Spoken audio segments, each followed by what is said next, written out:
Welcome, everybody, to this session of the Alliance for Community Trees webcast series. Thanks for joining us this afternoon on Thursday, July 18th.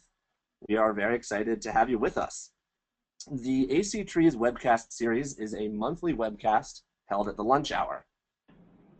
Trainings leverage local successes by amplifying to a larger audience to model organizations, methods, materials, and approaches. The sessions are planned to last for no more than an hour, with two presenters speaking on the same topic from different perspectives, each for 10 to 15 minutes, followed by a period of questions and answers. Today's session is approved by the ISA for one CEU hour, and also by SAF for one CFE Category 2. If you haven't already given us your certification number, please shoot me an email after the session to make sure you get your credits. Also, most state landscape architecture boards require only a certificate of completion for you to get credit for listening to today's session. We can provide that to anyone who needs one, so again, shoot us an email. Today's session is an exciting one. It is partnering with sports teams, and it's a great example of just one of the many types of programs that our member organizations do. Alliance for Community Trees is a national network of local organizations. If you're not already a member of AC Trees, please consider joining. All right, here we go. Today's session, Points Score Trees, partnering with professional sports teams. Partnering with area sports teams is a great way to score more trees for your community. Local nonprofits are hosting plantings with baseball, soccer, football, and hockey teams to enhance their urban canopy all across the nation. Professional sports teams realize how vital it is to maintain the health of the surrounding area and the environment, and they're now joining forces with these local nonprofits to green their communities. As a result, planting trees for goals, baskets, and home runs has proved a win for fans of teams and fans of trees. We have two great speakers for you this afternoon. First up at bat, we have Greg Tudor from Portland, Oregon. For the past 3 years, Greg has been the development manager at Friends of Trees, focusing on corporate and foundation fundraising. Prior to that, Greg managed the volunteer and outreach program, working with many of the same corporate partners. An Oregon transplant and native Chicagoan, Greg enjoys exploring the forests of Western Oregon with his girlfriend and their 2 dogs. Thanks so much for joining us today, Greg. We're going to turn it over to you to take it away. Great. Thanks, Leland. So as Leland mentioned, I'm Greg Tudor, Development Manager for Friends of Trees. Friends of Trees is a 24-year-old nonprofit based here in Portland with programs in Oregon and Southwest Washington. We have 2 main planting programs. We have the Neighborhood Trees Program and the Green Space Initiative. The Neighborhood Trees Program works with residents in Portland, Beaverton, Eugene, and Springfield in Oregon, and then Vancouver and Washington to plant trees in their yards and working with homeowners to plant trees in their yards and planting strips. And then in the Green Space Initiative, we work with local municipalities and agencies to help restore degraded green spaces and natural areas. I apologize here. No problem. We are going to pull up your presentation to get you going. Thank you.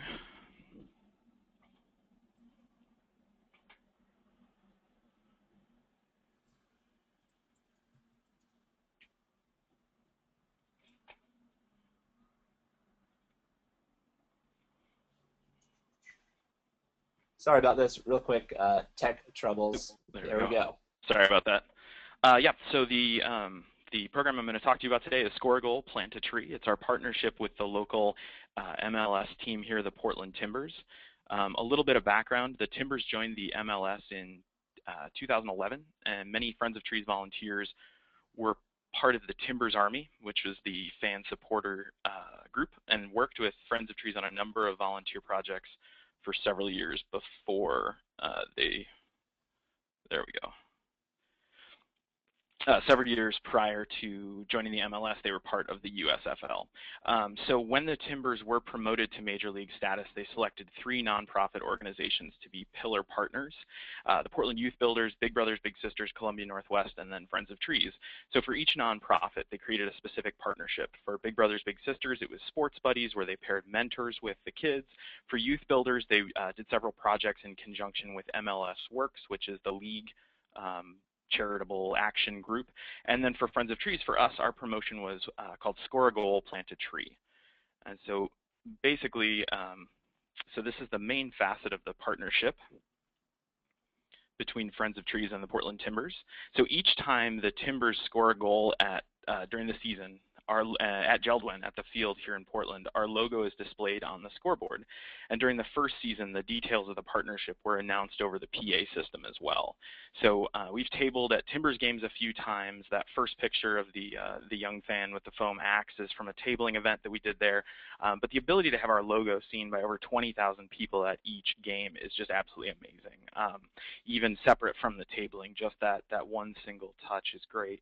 Then in spring 2012, to sort of complement that marketing piece, several Timbers players went out in a few neighborhoods to attach special stickers to the trees, marking them as goal trees. So the picture you can see here is Eric Brunner. He's tagging the tree. It has the date and who the goal was scored against, and then I don't know if you guys can read the text, but down in there it talks a little bit about the partnership, and it has our logo, the Geldwen logo, who are the sort of the corporate sponsors of the stadium, and then Stand Together, which is the name of their community partnership. So that's the main thrust of our program, the Score a Goal, Plant a Tree. It's going on for 3 years. We've had a lot of great successes with that, but off of that, there have been a number of different pieces and different sort of bonuses, I guess. So one thing that we were able to participate in is something that the Timbers are calling Rose City Till I Die, RCTID. It's a hashtag on Twitter, and if you go Google Rose City Till I Die, you'll see a lot of great tattoos and scarves and stuff like that. So it was kind of a marketing campaign for the Timbers. For the campaign, they took some photos of local luminaries, business owners, artists, and et cetera. And our executive director, Scott Fogarty, was one of these pictures. He hates this picture, so feel free to tell him that you saw it today. This was great for us in terms of broader exposure to the community, but it also allowed us another organic touch to our existing community. So we were able to tweet and Facebook about it and talk to our supporters, and it reinforced the partnership, which the Timbers were thrilled about. But then we were also really excited to be able to remind people, hey, don't forget to volunteer. Don't forget to support us this month. Don't forget to purchase your tree this year.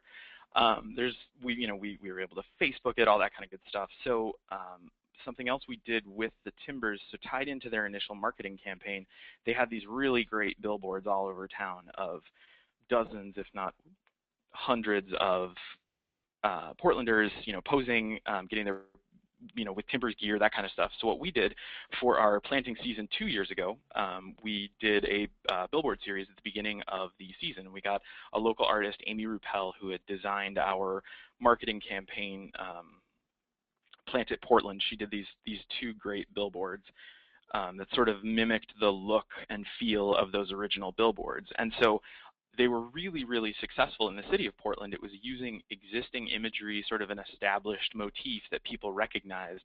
But then on top of that, the Timbers were thrilled. So we got permission from them. We made sure that they were okay with it, and they were beyond okay with it. It was really great for them to reinforce the message that they had that spring. We did it in the fall. Just a really, really good way to sort of capitalize on a successful marketing campaign that we kind of piggybacked on. So in addition to working with the Timbers organization, one of the real benefits to this that we saw for Friends of Trees was the ability to work with the Timbers fans. They have a very active fan base, and Friends of Trees' relationship goes back with the Timbers several years. Like I said earlier, when they were still a USFL team, many of our volunteers were members of the Timbers Army, the supporters group, and they would post their events on volunteer events on their listserv, and these guys would come out and plant with us, and a lot of them had trucks, and so it was great for us. So when we were selected by the Timbers to be a pillar partner, we already had buy-in from their fan base, which was really helpful, I think, probably to securing the partnership. We were able to demonstrate that we had shared supporters. You know, pictures like this are always great on Facebook. They get shared and retweeted and all that stuff. So I'm not sure if anyone is familiar with the Timbers, but whenever they score a goal, their mascot Timber Joey cuts a log slice. So then at the end of each game, each player gets their goal slice. And so it was really nice for us to be able to tie this partnership into tree planting because, you know, I mean, Oregon has such a long history of resource extraction, forestry, logging. I mean, their mascot is a lumberjack. Scott Fogarty, our executive director, likes to tell the story that for a long time, all the teams in Portland were sort of resource extraction, with the exception of the minor league hockey team. We had the Beavers, we had the Trailblazers, and we had the Timbers. And so it's really nice to be able to kind of flip that on its head a little bit and you know, talk about replanting as opposed to removing. So having players and Timber Joey out to events really help us draw fans and volunteers.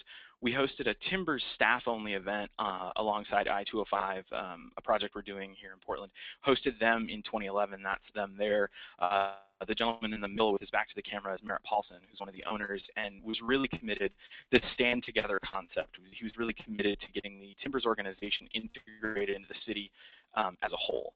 So, like I said, we brought the office staff out. There were some of the coaches as well, but it was a really great way to get our staff introduced to the Timbers staff. And just have a good day together, and you know, you sort of build those connections with everybody at the organization, really helpful for that long-term partnership. So then in terms of leveraging the partnership, we've had a couple opportunities to do some really interesting stuff. Dribble Oregon is something the Portland Timbers are doing.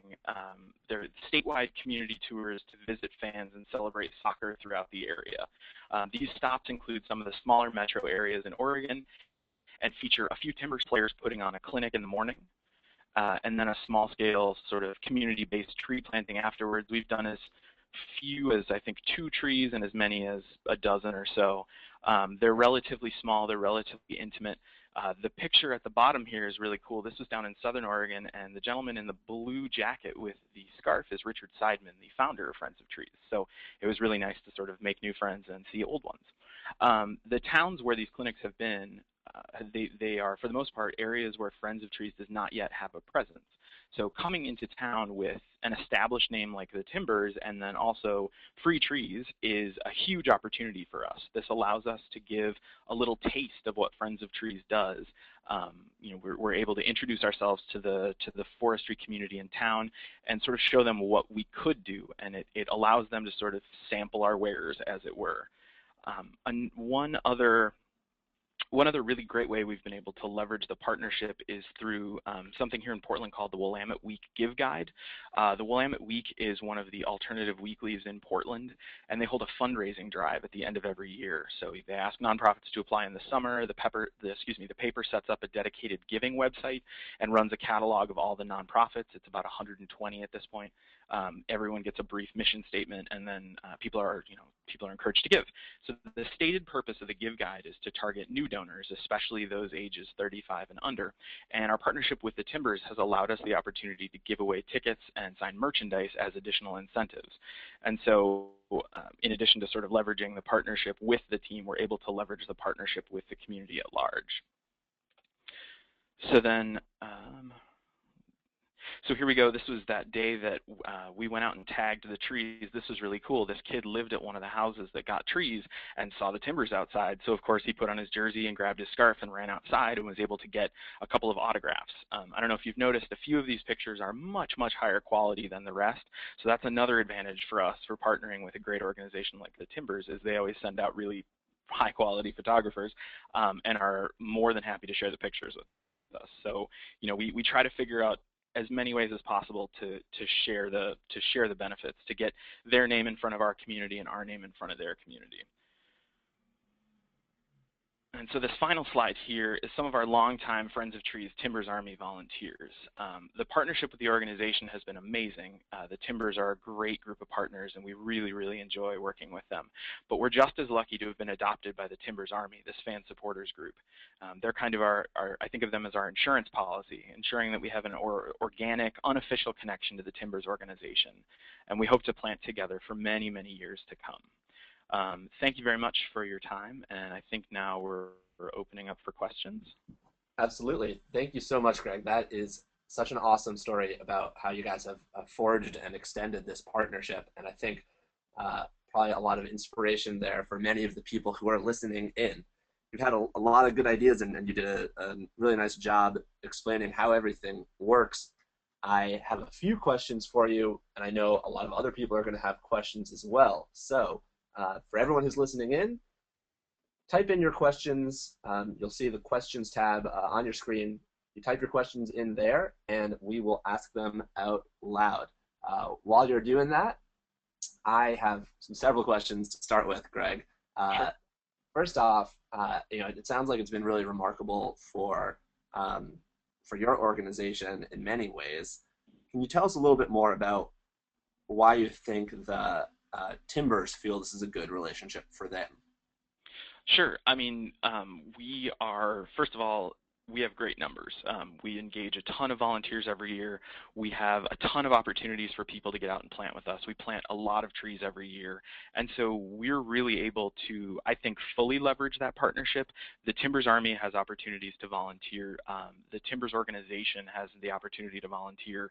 And I think in Portland, it's important to establish a community connection. And it's important for that to be an authentic community connection. And we're a known commodity in Portland. We've been around for coming up on 25 years now. And I think people really, separate from the partnership, people really respect both the Timbers and Friends of Trees. So I hope at least that the Timbers sort of see us as a good community partner in the sense that we're bringing sort of a positive action to the partnership. Absolutely. I think my question really stems from the perspective of people who are listening in and don't have a program like this set up, and maybe thinking, how can I start talking to my local sports team about this? Yeah, absolutely. And so, what are some of your tips? Sure, yeah. A lot of the organizations have like a nonprofit night kind of thing where they'll set up. We used to do this with the Beavers, who are the minor league baseball team in Portland before the Timbers came to town. We would go table in the concourse during the games. A lot of times, it can be kind of a soft touch. It's maybe not a committed volunteer that you're going to meet there, but it's a really great way to get your name in front of the organization and show that you're willing to engage with the fans, engage with a community that might not be your own. I know some minor league teams also do like a sort of a revenue sharing where organizations can purchase tickets at cost and then sell them at face value and call the difference a fundraiser. This can be a great way to reward your supporters. This can be a great way to build a new network. And I think showing organizations that you already have an established network, I mean, realistically, sports teams are getting engaged with groups like Friends of Trees, partially at least for the marketing side of it. We're able to reach people that maybe they aren't. Maybe our community isn't a natural soccer community, but maybe they can be convinced. And so I think showing sports teams that you have a presence in town, that you have a good name and credibility, and that you're a partner worth working with is really important. Excellent. And this is, a lot of people are asking questions that sort of go back to the very origins of this partnership. Mm-hmm. And it may be, your case may be a little unique, but tell us more about how it all started. Did you approach them? Did they find you out of, how did they find you in that original when you were selected to be one of their 3 partners?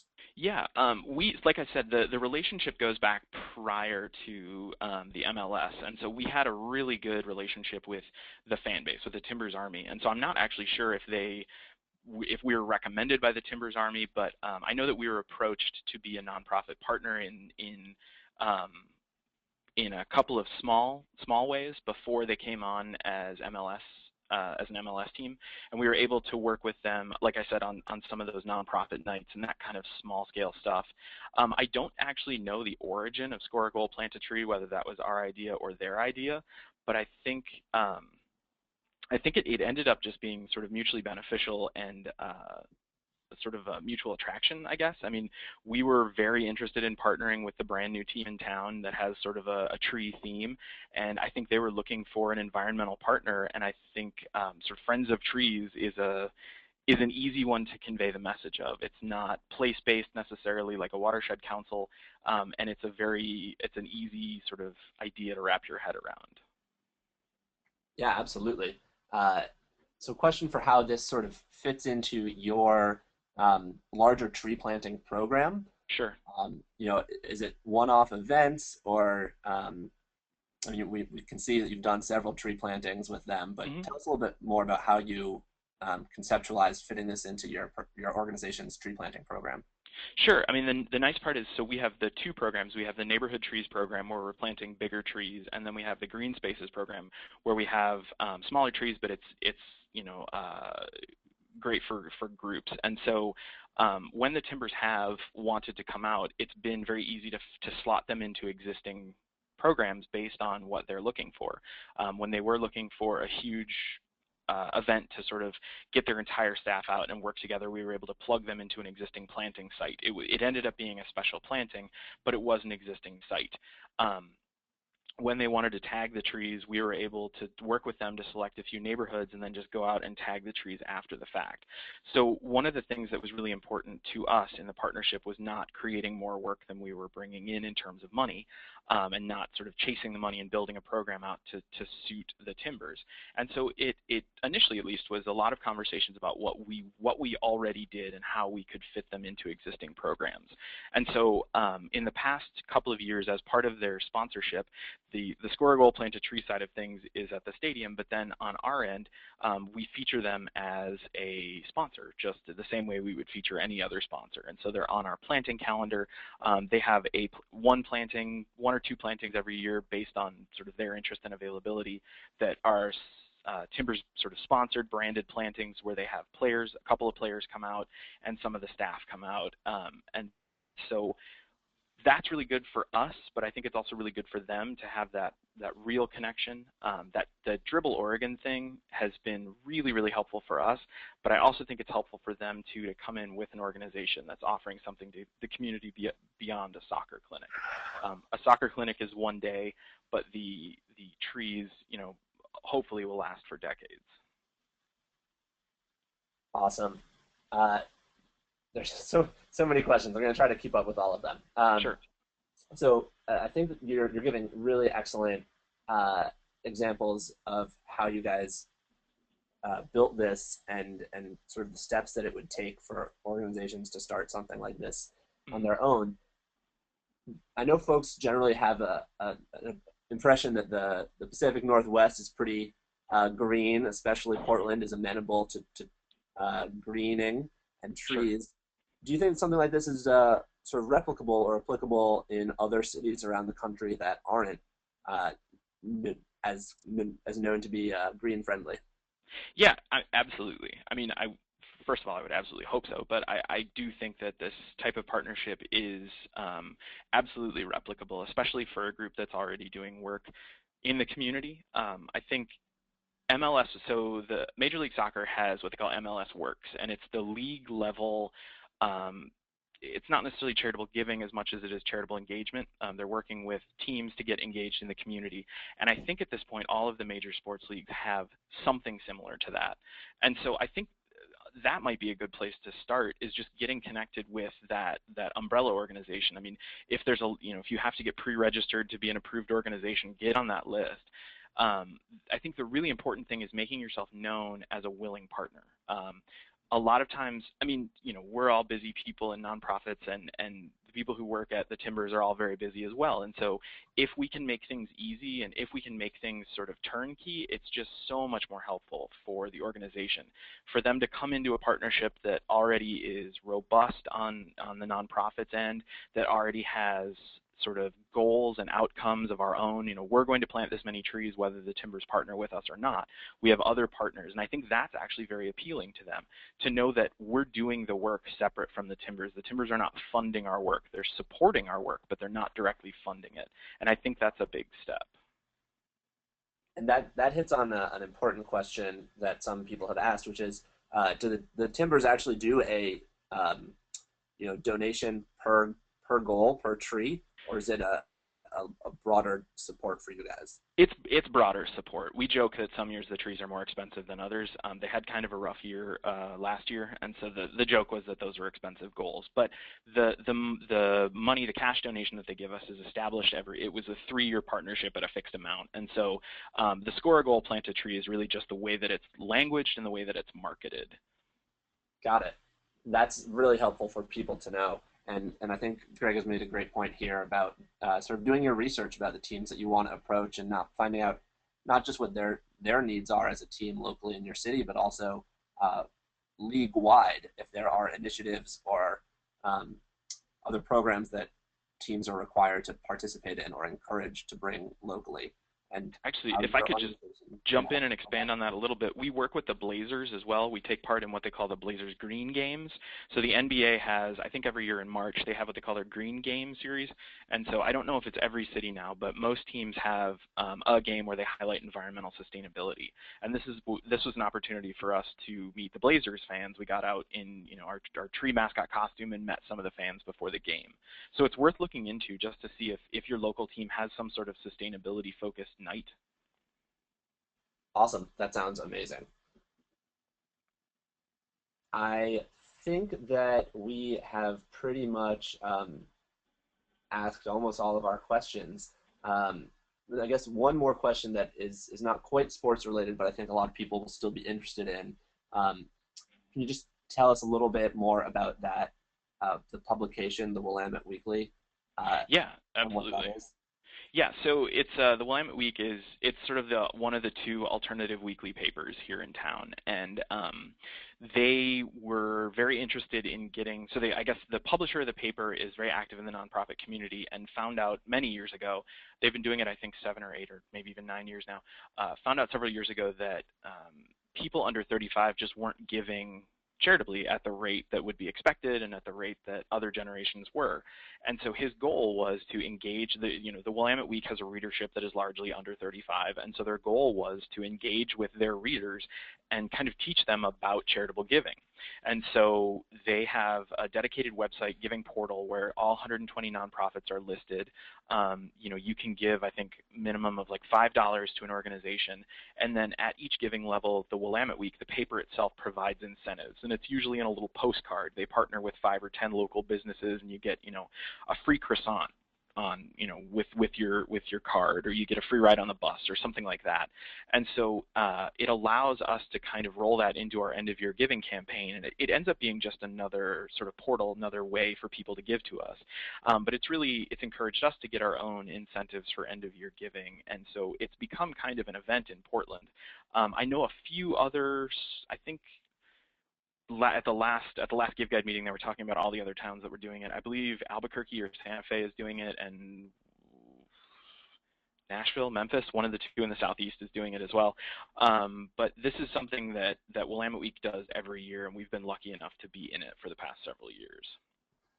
Awesome, very cool. People in the questions are very excited about the idea of targeting under 35 donors. And it's a great way too, because you send all of your supporters to the website and then they support you, but then there's potential for them to also support a few other organizations. The average giver gives to 3 organizations, and so it's a really great way to build a new donor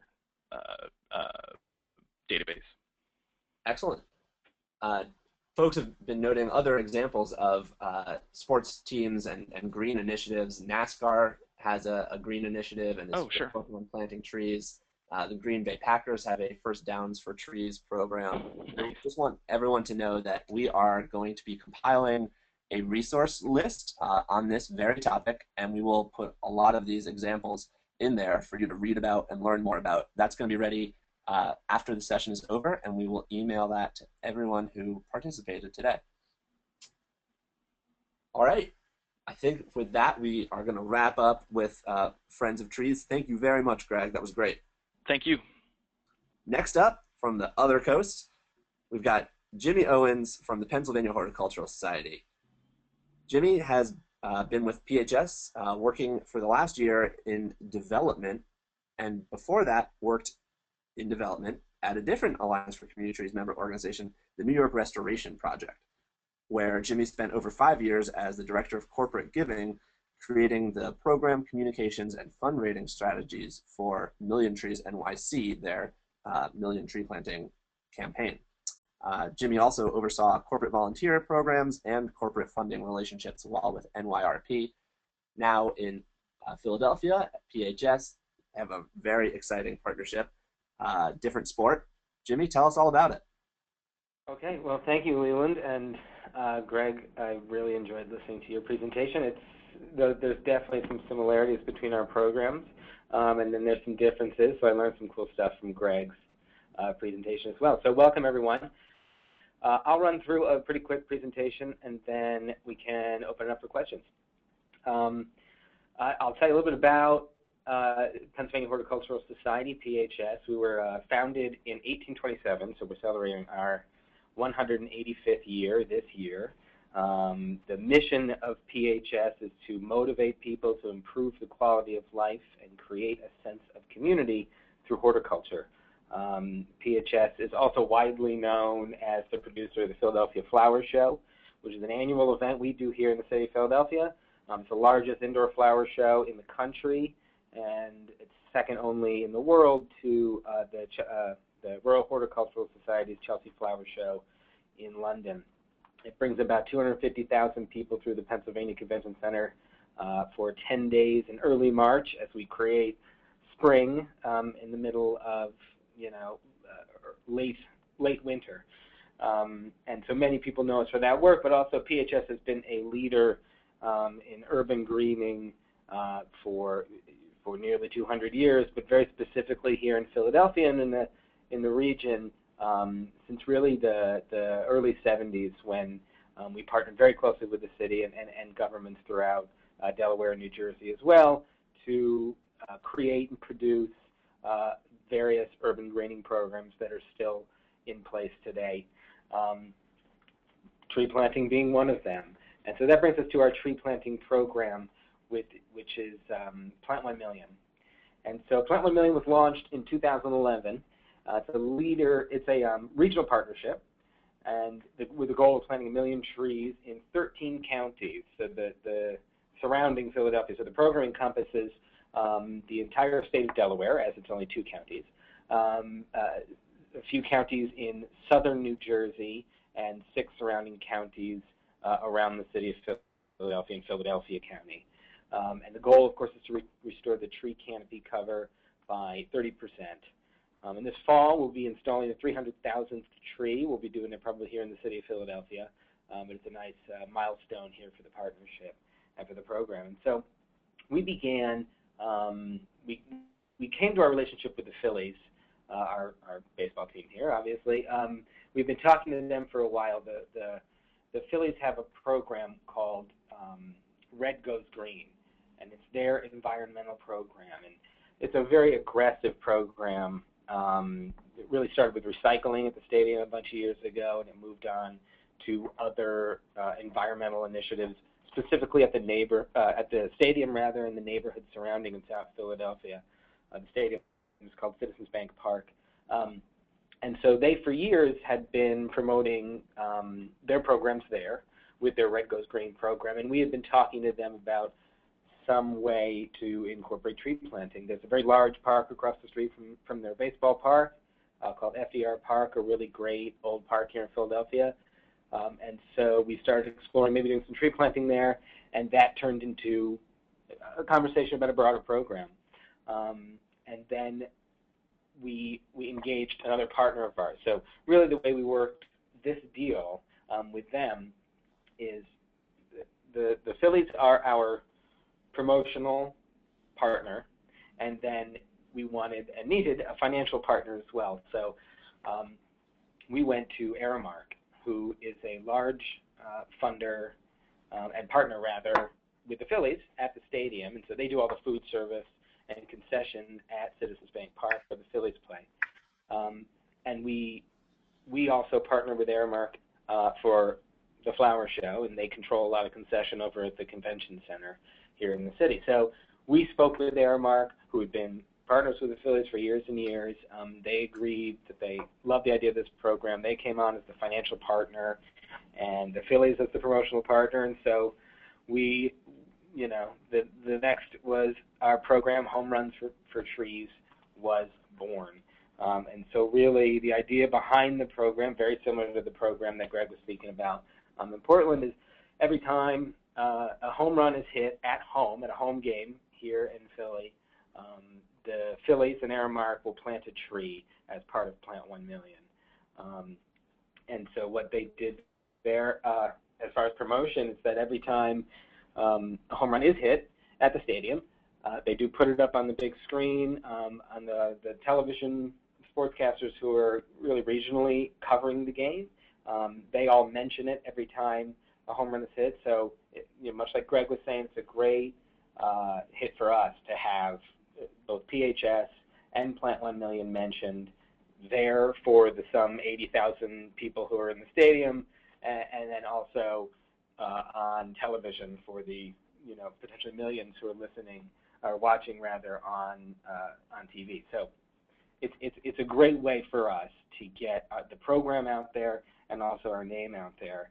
We kicked it off with a really big planting in 2011. The picture here is our president, Drew Becker, in the middle, and then an Aramark executive and the chairman of the Philadelphia Phillies, and then, of course, the Philly fanatic.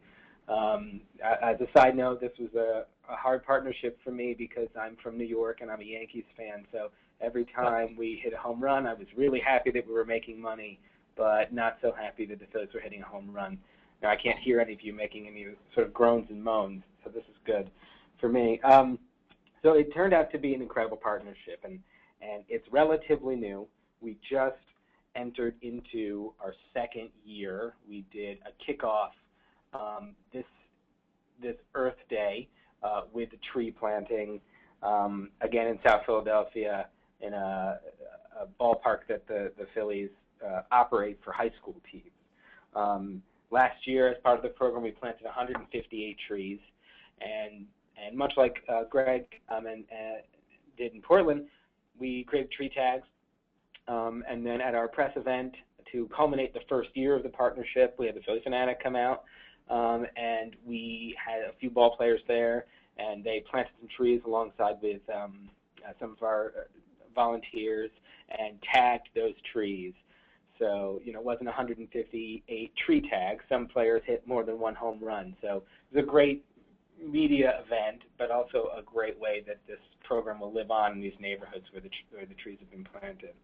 And like I said, we've just entered into our second year, and I've been told that 90 home runs have been hit this season. So, again, bad for a Yankees fan, but great for a fundraiser. And so that's pretty much where our program is right now. We just started preliminary conversations with the 76ers, our basketball team here in Philadelphia, to do a similar program.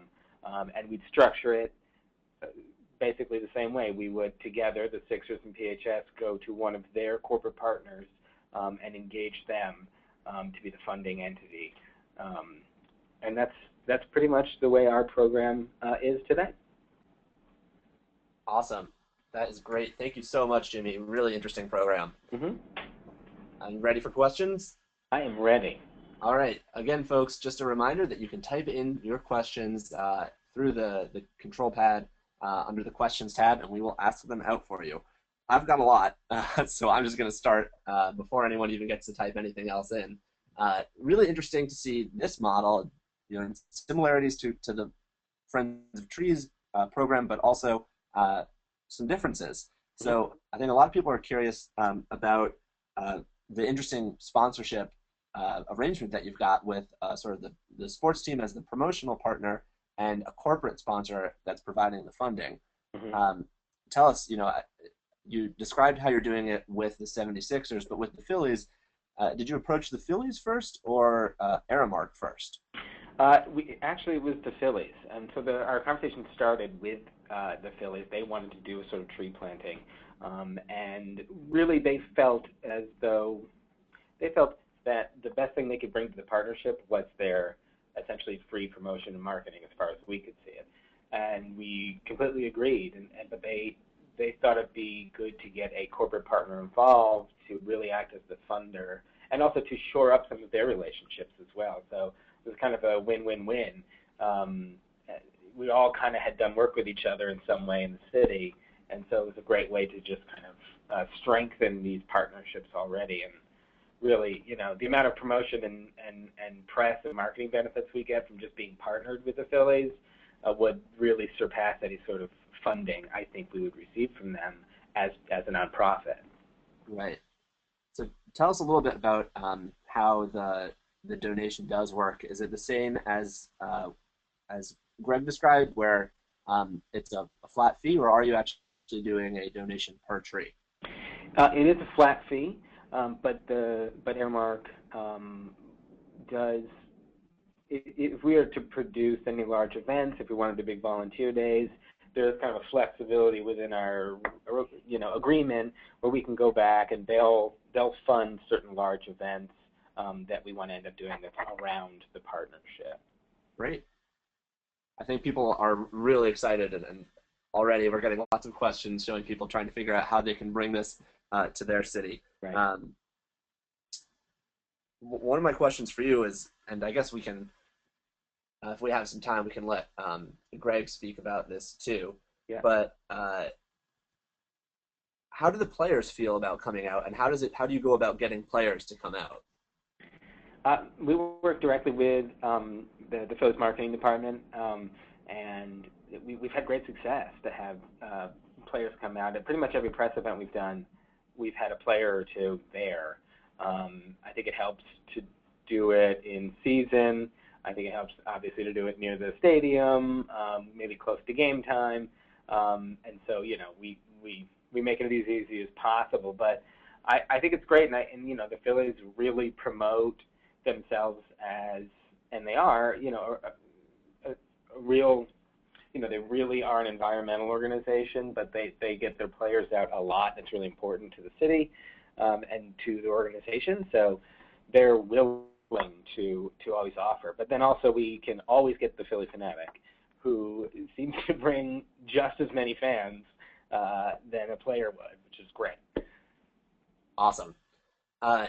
Tell us a little bit about I think you mentioned the location that you did some of the planting in was related to a Phillies site. Is that what you said? Yeah, well, I mean, we did, the first planting we did was a park right across the street. And so the way the ball, actually all the sports stadiums in Philadelphia are run along South Broad. Some people who are listening might know. You have Lincoln Financial where the Eagles play, you have Wells Fargo where the Sixers play, and you have Citizens Bank Park where the Phillies play. And they're all right next to each other in one area of the city. And right across the street on other side of South Broad Street is a very large park called FDR Park.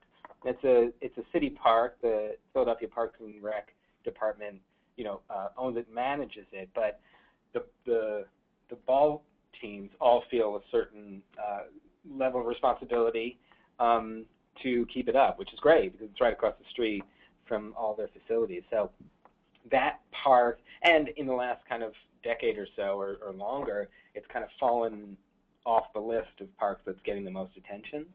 So it needs help, and it needs tree planting, and it needs, just general cleaning and greening.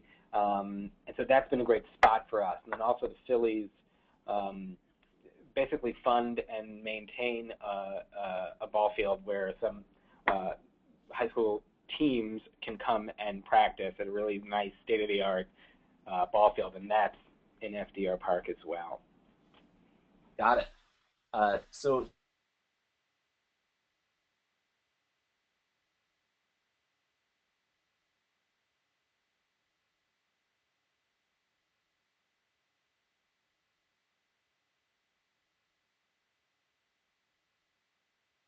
line for Greg, just so that he can, if you have anything to add, he could jump in. But Um, uh, so Greg, if you're perfect, you are no longer muted.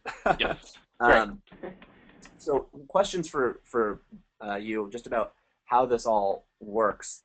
If someone is looking to do something like this, can you tell us, who, not who your contact is with the sports teams, but what's like the title? What is the division? Who should people try to contact? Like where within an organization's corporate structure would you suggest people going in? Is it under their marketing side? Is it under their like local initiative side? Is there, you know, I mean, for me, I always try to get us into the marketing department as quickly as possible. The community support side is great, but I think a lot of times the community support people are looking to do the most for the most, and so the community support people may be interested in supporting you for a year and then somebody else for the next year and somebody else for the next year in an effort to sort of build the broader community. But I think if you can work with a marketing department, that's where you can start to get those multi-year initiatives. But I think the marketing department tends to take a little bit longer view towards things, especially with partnerships, where they're interested in building it a little bit and developing the relationship, as opposed to just sort of 1 to 2 years of support and then maybe you cycle through. So I would recommend finding someone. I mean, community engagement side would be a great way to talk to them, but somebody from the marketing side of things, they may be able to inform you about other partnerships that the team has that might be available for you. Yeah, I would agree. That's our contact as well at the Phillies. It is the marketing department, and pretty much just like Greg said, it kind of has that longer perspective, and that's really who we deal with the most. got it. And Jimmy, you mentioned sort of bringing this now to other sports teams and starting to talk to the 76ers. And Greg, you also have some partnerships with other sports teams. But I'm curious, it's been very successful for you with the Phillies. How do they feel about the idea of another team potentially taking up the same cause or slogan? Right. We've just kind of started mentioning it, and so far they seem great. I think, and like Greg mentioned too, and like you were saying, Leland, there's so many of these programs across the country and these teams they have a great fan base, they have a great following as it is, and I think kind of the more the better is the way they think of it. It's clearly moving in this direction. There's so many more tree planting programs in cities and in neighborhoods, and I just think they see it as good business for everyone to be involved in the business. Right. And do you have anything to add to that, Greg? No, I mean we're a little bit more limited in terms of the professional teams we have out here, but we have had some initial luck with the Blazers at a much lower level than with the Timbers. But the Blazers as an organization seem interested in partnering with us. We've done a few things with them for the past few years. I mentioned we go to the Green Games. We bring Gary the Oak out to the Green Games. We've had a few of the Blazers players come plant with us in working in partnership with the Boys and Girls Club. So there have been a few things that we've been able to do, but I think Jimmy's right. I think sports teams want to grow the pie. Like they want more people to know about them. I don't think they're nearly as concerned about being the exclusive sports team partner of the Pennsylvania Horticultural Society or anything like that. So, in terms of your own communications and marketing sides, what sort of how do these promotions, how are they helping to grow your communications database, and maybe can you tell us about some of the media partners that may be involved? Yeah, well, I mean, I know for us the Phillies, they have a dedicated radio station. They have a dedicated television station, really, that does just Phillies programming. And so for us, up until this partnership, we really had no access to or involvement with those specific media outlets, and so that's totally brought us right in. And then also they have a great national presence, and so when there's if it's a Monday night game and it happens to be playing on national television and it's at home and there's a home run hit, then you've got PHS and Plant 1 Million out to a national audience, and that's absolutely something that we can't wrestle up too easily. So just for that alone, it's an incredible program. I think for us, on sort of the opposite side of things, we've actually had the most media success working with the Dribble Oregon initiative that the Timbers have done, working in a lot of the smaller markets where a Friends of Trees planting of 3 or 4 trees probably wouldn't get media attention in Medford or Pendleton, Oregon. But coming in with Timber Joey and a couple of the Timbers, that all of a sudden gets put in the paper. And then all of a sudden you've got Friends of Trees planting featured in the local paper. You're in front of 40,000 people who have no idea who you are, which for us, as we try to work with these local municipalities, is really beneficial to us to have an existing, at least, presence in the community. Great. One of the things you both do in common is the tree tags, and we're getting some questions just about what is how do you make them, and what is the material? How can people make them for themselves? We have a couple of great local printers that have a not quite waterproof paper. The tags that we put on the trees have to stand up to Oregon weather anyway. We always tag our trees with species and some care instructions anyway, so this is just an additional tag for us. I don't actually know what the material is exactly. It's really just like a sort of water-resistant sticker. Yeah, I mean, the tags that you see in the pictures in the presentation were created for that media event, but they were also created to withstand water and to stay on the tree unless someone wanted to clip them off or whatever. But so those, I've been told, a majority of those are still hanging on those trees. And then the rest, like Greg said, we tag all our trees anyway since the Plant 1 Million initiative started. And they're also weather resistant, but I don't know exactly who makes them. Maybe we can find that out and get that to you, Leland. Okay, just people are looking for the nuts and bolts things. Right. And just while we're on the topic of tree tags, some people have mentioned they want to do that. They like that idea. Have you ever had an instance where, and I guess probably not because you've only been doing this for a year or 2 years, but where you have a tagged tree that has died or been injured or something that then reflects poorly?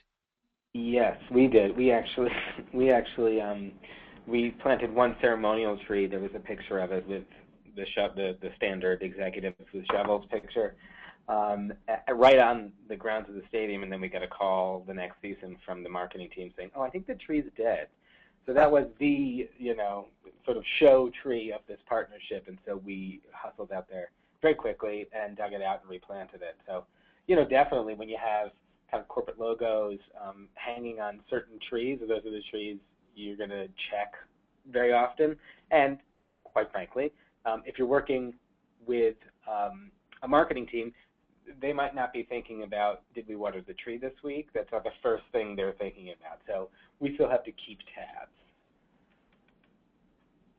Right. Yeah, we have 2 to 3% of our trees die every year, and so we're pretty well versed in getting the dead trees out quickly and replanting them the next fall. So I don't know of any specific instances where we've had complaints or anything like that, though. And it's mostly neither of you is doing a per tree donation exactly. Even though that's what your programs are. But can you maybe just speak generally to some of the other possibly smaller nonprofits that are on the line who are thinking about how they could try to do something like this? How should they think through the funding aspect?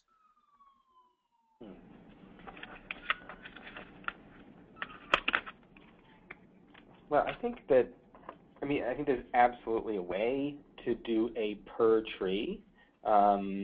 Everyone out there probably knows what their per tree cost is, and then to really get it to a good place for fundraising, you add in your marketing, you add in your staff time, you add in some maintenance, and you get that per tree cost. And so there's absolutely a way to start a partnership like that doesn't have a larger price tag attached to it, and then just kind of use your own marketing and social media, whatever you have, to start to promote the program so it starts to snowball. Which I think would be the way to enter into something like that. And the best way to do that is with press, and so to have, if you can, any sort of event with the team, with the players, that really helps it get some momentum and get it started. Yeah, I would just add, make sure that you can do what you're promising. I mean, obviously in everything, but especially, you know, if you're going to partner with somebody who has a big presence, make sure that the deliverables on your end are something that you can really just absolutely, you know, knock out of the park, I guess, to use a cliche. But You know, a fitting one. yes, exactly. Under promise and over deliver. You know, you want them to feel really good about the partnership. So make sure it's scaled to a point where you are, you know, as an organization, are comfortable with doing the work. Great. These are exactly the kinds of answers that I think people are looking to hear.